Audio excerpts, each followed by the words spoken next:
লোহিত সাগরের পরে সূর্য ডুবে দেখার জন্য। সূর্য অস্ত যাবে কিছুক্ষণের মধ্যেই। অবশ্য যদিও প্রথম ভিডিও, তাই কোনো কথা বলা হয় নাই। যতটুকু পেরেছি আর কি অতটুকু ভিডিও করেছি। আসলে তেমন কোনো অভিজ্ঞতা নেই বা প্রস্তুতভাবে ছিল না, তো এই জন্য এই যে চোখে মুখে দেখেন অবস্থা, সূর্যের আলোটা পড়ার কারণে একদম ফ্যাকাশে দেখা যাচ্ছিল।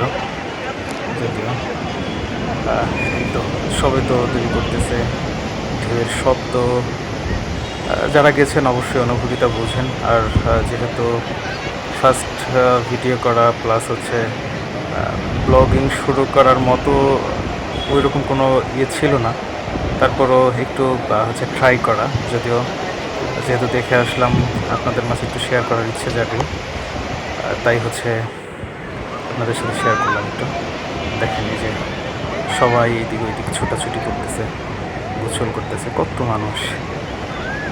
আর যেহেতু দর্শনীয় স্থান, তো সবাই যাবে, দিকে দিকে ছোটাছুটি করবে, এটা স্বাভাবিক অবশ্য। এই তো সবাই কি বিশাল বিশাল ঢেউয়ের মাঝে হচ্ছে বাচ্চারা খেলাধুলা করতেছে। আর হচ্ছে এরপরে যে এদিকে পেছন দিকে কত যা কিছু আছে সব রিসোর্ট, এটা সেটা অনেকে গিয়েছেন, সবাই জানেন অবশ্য। আমার পিছন থেকে অবশ্য ভিডিও একটু করছিল, আমিও করলাম একটু, ওই সব মেলানো আর কি। যাই হোক, তো অনেকটা সময় ছিলাম সন্ধ্যার পরে পর্যন্ত। যদি এগুলো আমরা যেখানে যে দাঁড়ানো আছি, এখানে আসলে আর একটু পরেই দাঁড়ানো সম্ভব হবে না। সূর্যটা ডোবার পরে পরেই দেখা গেছে যে আরও পানি এসে একদম হয়ে যাবে।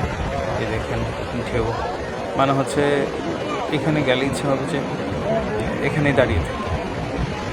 আর যখন সন্ধ্যা নামবে, সূর্য ডুববে, তখন তো আসলে মানে হচ্ছে কী বলবো, এই যে দেখেন মানে চেহারা মনে হচ্ছে একদম ফ্যাকাশে হয়ে গেছে।